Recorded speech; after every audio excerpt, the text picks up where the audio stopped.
Bismillahirrahmanirrahim. Alhamdulillahirabbil alamin. Hamdan katsiran thayyiban barakan fih, kama yuhibbu rabbuna wa yardah. Shalatu wassalamu ala nabiyyina Muhammadin wa ala alihi wa sahbihi ajma'in, amma ba'd.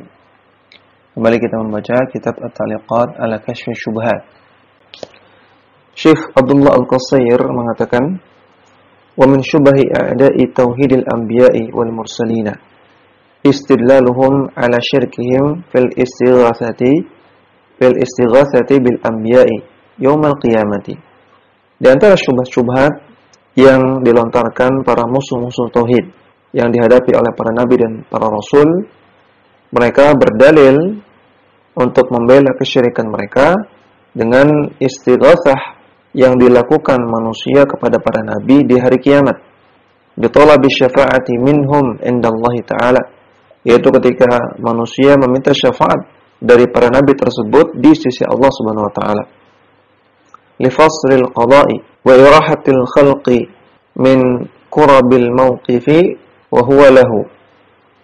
Agar Allah Subhanahu wa taala segera memutuskan perkara dan segera memberikan kelegaan kepada manusia dari qurabil mawqif, dari segala kesulitan yang ada di mauqif atau di padang mahsyar. Dan ini perkaranya lahu, tergantung Allah Subhanahu wa taala. Wa kashfuha bil jawab tali, dan kita bantah dengan jawaban berikut ini. Al-awwal, yang pertama, anna hadhihi istighathatun bi ahya'a hadirina qadirina 'ala syafa'ati ba'dal istidani. Yang dilakukan manusia di hari kiamat tersebut kepada para nabi ini adalah bentuk istighatsah kepada orang yang hidup, yaitu hidup di akhirat. Hadirina, dan mereka hadir, ada di hadapan mereka. Para nabi ada di hadapan manusia ketika itu. Qadirina 'ala syafa'ati ba'dal istidzan. Dan para nabi dianggap oleh manusia itu mampu untuk memberikan syafaat setelah diizinkan oleh Allah Subhanahu wa taala. Maka ini istighatsah kepada orang yang hidup, hadir dan mampu. Berbeda dengan istighatsah yang dilakukan oleh orang musyrikin. Mereka beristighatsah kepada orang mati, kepada kuburan, atau beristighatsah kepada orang yang hidup namun dalam perkara-perkara yang tidak mereka mampu. Ya, masalah jodoh, masalah rezeki, masalah nasib, masalah hidup mati. Nah, mereka beristighatsah meminta ini kepada orang-orang yang hidup. Tentunya berbeda. Kemudian yang kedua, annaha fi amrin fihi naw'u naf'in lil khalqi.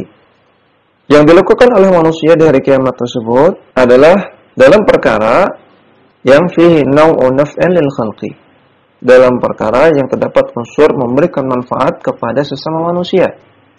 Istighatsah yang dilakukan di sana bentuk saling memberikan manfaat kepada sesama manusia. Faya istighatsatu hajatin la istighatsatu ibadatin. Maka itu meminta pertolongan untuk suatu kebutuhan, bukan minta pertolongan yang berupa ibadah. Istighatsah sudah pernah kita bahas, artinya meminta pertolongan di kala genting. Maka istighatsah yang dilakukan oleh manusia di hari kiamat kepada para nabi itu adalah meminta pertolongan untuk memenuhi suatu kebutuhan di antara sesama manusia. Ini istighatsah hajah. Dan istighatsah hajah tidak terlarang, sebagaimana kita meminta pertolongan di kala genting kepada sesama manusia.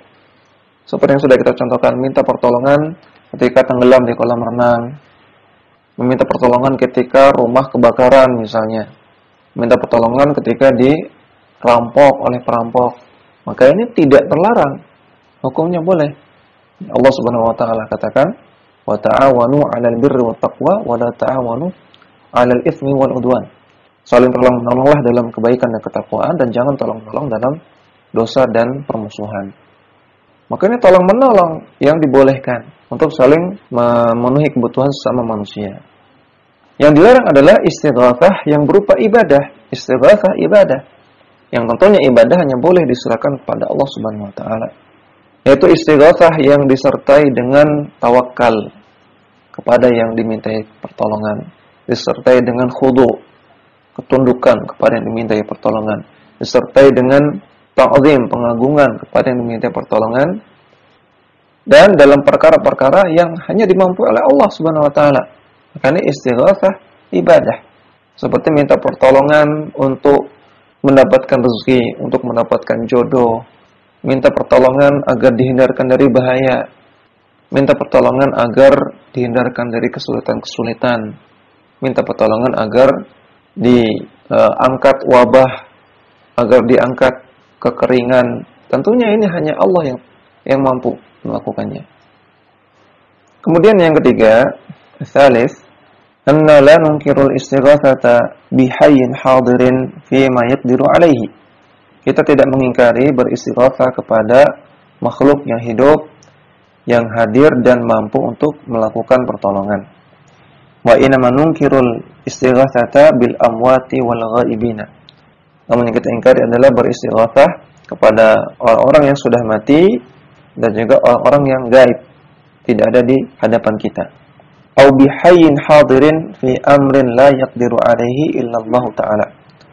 Atau beristighatsah yang kita ingkari adalah istighatsah kepada makhluk yang hidup dan dia juga hadir namun dalam perkara-perkara yang tidak dimampui kecuali oleh Allah Subhanahu wa taala. Ar-rabi' yang keempat, annal istighatsata bil anbiya'i alaihim assalatu wassalamu yaumil qiyamati ay talabu syafa'ati anhum. Sesungguhnya beristighatsah kepada para nabi alaihim assalatu wassalam di hari kiamat kelak maksudnya adalah meminta syafaat mereka. Wa hakadha bin nabi sallallahu alaihi wasallam fi hayatihi. Demikian juga para sahabat melakukan ini kepada Nabi sallallahu alaihi wasallam ketika Nabi masih hidup. Yang dimaksud dengan meminta syafaat di sini adalah talabu du'ain min hayyin hadirin qadirin alaihi. Meminta doa. Ya, meminta doa artinya meminta didoakan oleh orang yang hidup, yang hadir, yang ada di hadapan kita dan qadir dan mampu untuk mendoakan. La talabu najdatin minal mad'u. Bukan meminta pertolongan dari orang yang dimintai doanya tersebut. Jadi kata beliau, para manusia nanti kepada para nabi di hari kiamat itu minta doa, minta didoakan. Bukan minta pertolongan dari mereka langsung. Bukan manusia meminta agar para nabi menghilangkan kurab, menghilangkan kesulitan-kesulitan mereka di padang mahsyar, di mauqif. Bukan itu yang mereka minta. Karena manusia tahu yang bisa melakukan itu hanya Allah. Namun yang diminta kepada para nabi adalah agar mereka berdoa kepada Allah. Bahwa talabu du'ain minal mustaghathi bihi la du'aan lahu. Maka itu hakikatnya adalah meminta kepada mustaghath, kepada orang yang menjadi objek istighatsah yang dimintai pertolongan. Kita meminta apanya? Meminta doanya. La du'aan lahu, bukan berdoa kepada dia. Bukan meminta dia untuk menolong, bukan. Tapi meminta dia untuk berdoa, meminta para nabi untuk berdoa. Berbeda dengan apa yang dilakukan oleh orang-orang musyrikin. Orang-orang musyrikin meminta kepada wali di kuburan, meminta kepada orang soleh di kuburan, itu minta mereka menolong. Karena orang mati nggak bisa berdoa lagi. Orang mati nggak mampu untuk berdoa lagi. Wa bihadza tukshafu hadhihi syubhatu wa tudhadu tilkal hujjatu. Maka dengan jawaban-jawaban di atas terbongkarlah syubhat tersebut dan hancurlah hujah mereka. Allati talama ta'allaqa biha al-khurafiyuna litabriri syirkihim. Yang sering sekali orang-orang khurafiyun, orang-orang yang berpegang pada akidah-akidah yang batil, mereka menggunakan syubhat di atas, menggunakan hujjah di atas untuk membenarkan kesyirikan mereka. Mulai kita kembali ke matan halaman 58. Syekh Muhammad bin Abdul Wahhab At-Tamimi mengatakan, "Walahum syubhatun ukhra wa hiya qissatu Ibrahim alaihissalam lamma ulqiya fin nari." Dan orang-orang musyrikin memiliki syubhat yang lain, yaitu mereka berhujjah dengan kisah Nabi Ibrahim alaihissalam ketika Nabi Ibrahim alaihissalam dilemparkan ke api i'tarada lahu Jibrilu fil hawa'i. Maka malaikat Jibril menampakkan diri di hadapan Nabi Ibrahim fil hawa, di udara. Faqala alaka hajatun. Maka malaikat Jibril bertanya, apakah engkau memiliki kebutuhan kepadaku? Itu maksudnya, apakah engkau butuh pertolongan? Jadi malaikat Jibril bertanya, apakah engkau butuh pertolongan wahai Ibrahim? Faqala Ibrahim, maka Nabi Ibrahim mengatakan, amma ilaika fala. Adapun kebutuhan terhadap dirimu wahai Jibril, maka aku tidak punya. Karena Nabi Ibrahim hanya bertawakal, hanya minta tolong kepada Allah Subhanahu wa taala. Qalu, orang-orang musyrikin mengatakan, kalau kanatil istighatsatu bi Jibril syirkan lam ya'ridha ala Ibrahim. Andaikan beristighatsah kepada malaikat Jibril, andaikan beristighatsah kepada malaikat itu syirik, maka tentunya malaikat Jibril tidak akan menawarkan bantuan kepada Nabi Ibrahim. Ini syubhat mereka. Fal jawabu, maka jawabannya, anna hadza min jinsi syubhatil ula. Ini semisal dengan syubhat yang pertama, yaitu syubhat tentang manusia beristighatsah kepada para nabi di hari kiamat. Fa inna Jibrila 'arada 'alaihi ayanfa'ahu bi amrin yaqdiru 'alaihi. Karena malaikat Jibril di sini menawarkan kepada Nabi Ibrahim alaihissalam perkara yang bisa bermanfaat bagi Nabi Ibrahim, dan perkara tersebut yaqdiru 'alaihi, mampu dilakukan oleh malaikat Jibril. Fa innahu kama qala Allah Ta'ala fihi. Karena malaikat Jibril sebagaimana Allah Ta'ala firman, syadidul quwa. Malaikat Jibril itu sangat-sangat kuat. Dalam surat An-Najm ayat kelima. Falau adinallahu lahu ayya'khudha nara Ibrahim wa ma hawlaha minal ardi wal jibali wa yulqiha fil masyriqi wal maghribi la fa'ala. Andaikan Allah Subhanahu wa taala izinkan malaikat Jibril untuk mengambil api yang sedang membakar Nabi Ibrahim dan juga api yang ada di sekitarnya dari bumi dan gunung-gunung, kemudian membuang api tersebut ke timur dan ke barat. Artinya, andaikan Allah Ta'ala mengizinkan malaikat Jibril untuk menghilangkan api yang ada di depan Nabi Ibrahim yang sedang membakar Nabi Ibrahim, atau api-api yang lain, dimatikan semuanya oleh malaikat Jibril, la fa'ala, pasti malaikat Jibril mampu melakukannya. Wala amarahu ayyad'a Ibrahim fi makanin ba'idin anhum, la fa'ala. Andaikan Allah Subhanahu wa taala memerintahkan malaikat Jibril untuk memindahkan Nabi Ibrahim ke tempat yang jauh dari mereka, la fa'ala, maka malaikat Jibril pasti mampu melakukannya. Walau amarahu ayyarfa'ahu ila sama'i, la fa'ala. Malaikat Allah perintahkan malaikat Jibril untuk mengangkat Nabi Ibrahim ke langit sehingga tidak terbakar oleh api, maka la fa'ala, malaikat Jibril mampu melakukannya. Wa hadza karajulin ghaniyyin lahu malun katsirun. Maka ini sama seperti seseorang yang kaya raya yang memiliki harta yang banyak. Yara rajulan muhtajan fayaridu alaihi ayaqridahu. Dia melihat ada seorang yang sedang membutuhkan harta. Kemudian orang yang kaya ini menawarkan untuk memberikan hutang kepada orang yang membutuhkan tersebut, pada orang miskin yang butuh tersebut. Au yahibahu syai'an yaqdi bihi hajatahu. Atau menawarkan hibah, menawarkan pemberian cuma-cuma kepada orang yang miskin tersebut untuk memenuhi kebutuhan dia. Wa ya'badzalikal muhtaju ayyakhudha. Namun orang yang membutuhkan tersebut, orang miskin tersebut, enggan untuk menerima tawaran tadi. Wa yasbira ila ayyati Allahu birizqin la minnata fihi li ahadin. Dan dia memilih untuk bersabar sampai Allah memberikan rezeki kepadanya sehingga dia tidak berhutang budi kepada siapapun. Ya, maka malaikat Jibril menawarkan bantuan. Ini kata beliau seperti ada orang kaya menawarkan bantuan kepada orang miskinnya enggak mau. Dia memilih untuk bersabar dan tidak menerima tawaran tersebut. Fa aina hadza min istighatsatil ibadati wasyirki law kanu yafqahun. Maka dari mana ini dikatakan sebagai istighatsah ibadah dan istighatsah yang syirik? Andaikan mereka memahami. Coba kita lihat, andaikan ada orang kaya menawarkan memberikan hutangan atau menawarkan memberikan hibah, pemberian cuma-cuma kepada orang miskin. Baik orang miskin ini terima atau tidak terima, dari mana bisa kita katakan ini istighatsah ibadah?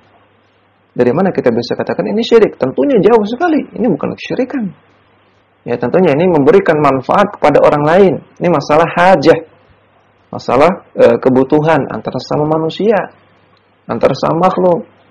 Maka demikian juga ketika malaikat Jibril menawarkan bantuan kepada Nabi Ibrahim, baik Nabi Ibrahim terima atau tidak, maka ini tentunya bukan kesyirikan. Ini bukan ibadah. Berbeda dengan orang-orang musyrikin yang mereka meminta pertolongan kepada malaikat. Padahal malaikat tidak datang kepada dia, tidak menawarkan bantuan kepada dia.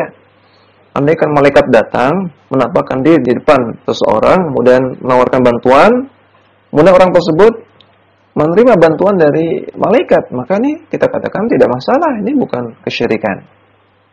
Namun kan realitanya tidak demikian. Orang-orang berdoa, bertawakal, beristighatsah kepada malaikat. Yang tentunya berdoa, bertawakal, beristighatsah ini adalah ibadah. Nanti ibadah kepada malaikat. Ibadah kepada malaikat itu kesyirikan. Maka tentu jelas perbedaan antara ini dan itu. Kemudian kita lihat catatan kaki nomor 2 halaman 58. Wa min syubahi a'da'i tauhidil anbiya'i wal mursalin qauluhum. Di antara syubhat-syubhat para musuh-musuh tauhid yang dihadapi oleh para nabi dan rasul, mereka mengatakan, "Lau kanatil istighatsatu bi Jibril alaihi salam syirkan, lam ya'ridha ala Ibrahim alaihi salam." Andaikan beristighatsah kepada malaikat Jibril alaihi salam adalah kesyirikan, tentunya malaikat Jibril tidak akan menawarkan bantuan kepada Nabi Ibrahim. Wa kashfuha bil jawab tali. Maka kita bantah dengan jawaban berikut ini. Awalan yang pertama, anna al-qissata dha'ifatun min haitsu sanadi. Wa in kana ma'naha sahihan, fa fi thubutiha nadharun. Kisah tersebut adalah kisah yang lemah, kisah yang dhaif dari segi sanadnya. Walaupun secara makna benar. Ya, bahwasanya bisa saja malaikat Jibril memberikan bantuan kepada Nabi Ibrahim, bisa saja. Dan Nabi Ibrahim adalah orang yang bertawakal kepada Allah Subhanahu wa taala. Ini maknanya. Nah, andaikan ini maknanya, maka ini benar. Fa fi thubutiha nadharun. Maka tentang keabsahan kisah tersebut ini perlu ditinjau ulang, artinya tidak tepat. Bahwasanya kisah ini dikatakan kisah yang sahih. Ini kisah yang benar, ini adalah kisah yang dhaif. Sehingga ini memperlemah alasan mereka. Ya, karena alasan mereka adalah sebuah kisah yang kisahnya ini dhaif. Kemudian yang kedua, anna Jibrila arada ala Ibrahim alaihi wassalatu wassalamu ayanfa'ahu bi amrin yaqdiru alaihi bi idznillah ta'ala. Malaikat Jibril menawarkan kepada Nabi Ibrahim alaihi wassalatu wassalam untuk memberikan manfaat kepada beliau dengan suatu perkara yang dimampui oleh malaikat Jibril atas izin Allah Subhanahu wa taala. Fa innahu kama wasafahu Allah taala biqaulihi syadidul quwa. Karena malaikat Jibril itu sebagaimana yang disifati oleh Allah Subhanahu wa taala, ya Allah katakan bahwasanya malaikat Jibril itu syadidul quwa, sangat-sangat kuat. Ya, maka jawabannya kedua kita katakan malaikat Jibril ingin memberikan manfaat. Maka ini perkara saling memberikan manfaat kepada sesama makhluk. Tolong-menolong kepada sesama makhluk. Ta'awun 'alal birri wat taqwa. Seperti yang sudah kita sebutkan di syubhat sebelumnya. Ini bukan ibadah, namun ini ta'awun 'alal birri wat taqwa. Tsalitsan, yang ketiga, annaha istighatsatu hajatin bihayyin hadirin yasma'un nida wa yughithu bima yaqdiru alaihi. Yang terjadi pada kisah di atas adalah istighatsah hajah, permintaan pertolongan untuk memenuhi suatu hajat atau aktivitas saling memenuhi hajat antara sesama makhluk. Bihayyin hadirin, dan meminta pertolongannya kepada makhluk yang hidup yaitu malaikat Jibril, hadir, ada di hadapannya. Ada di hadapan Nabi Ibrahim, munculkan diri. Yasma'un nida, bisa mendengar panggilan Nabi Ibrahim. Wa yughithu bima yaqdiru alaihi, dan malaikat Jibril bisa memberikan pertolongan dalam perkara yang memang dia mampu. Fa farqun baina hadza wa bainal isti'anati bimayyitin aw ghaibin aw hadirin fi amrin la yaqdiru alaihi illallah ta'ala. Maka sungguh berbeda dengan perbuatan orang yang isti'anah, meminta pertolongan kepada mayit atau kepada makhluk yang gaib yang tidak ada di hadapan, atau kepada orang yang hadir ada di hadapan namun dalam perkara yang tidak dimampui kecuali oleh Allah Subhanahu wa taala. Maka kita katakan kalau orang-orang musyrikin meminta pertolongan kepada malaikat Jibril, apakah malaikat Jibrilnya hadir? Apakah malaikat Jibrilnya ada di hadapan dia, mendengar perkataan dia? Tentu jawabannya tidak. Orang musyrikin berdoa kepada malaikat Jibril, bertawakal, beristighfar kepada malaikat Jibrilnya tidak ada di hadapan dia, tidak menampakkan diri di hadapan dia. Atau terkadang mereka membuat patung, ya, membuat gambar, membuat benda-benda sebagai representasi dari malaikat, yang mereka sangka itu gambar atau patung malaikat. Maka ini juga bukan berarti malaikatnya hadir, bukan berarti malaikatnya ada di hadapan dia. Yang ada di hadapan dia itu berhala yang mereka anggap sebagai representasi dari malaikat. Maka ini jelas kesyirikan kalau seperti ini. Yang jelas bahwasanya apa yang disebutkan dalam kisah di atas tidak bisa menjadi dalil untuk membenarkan kesyirikan. Demikian yang bisa kita baca. Wassalamualaikum warahmatullahi wabarakatuh. Dakwah semampumu.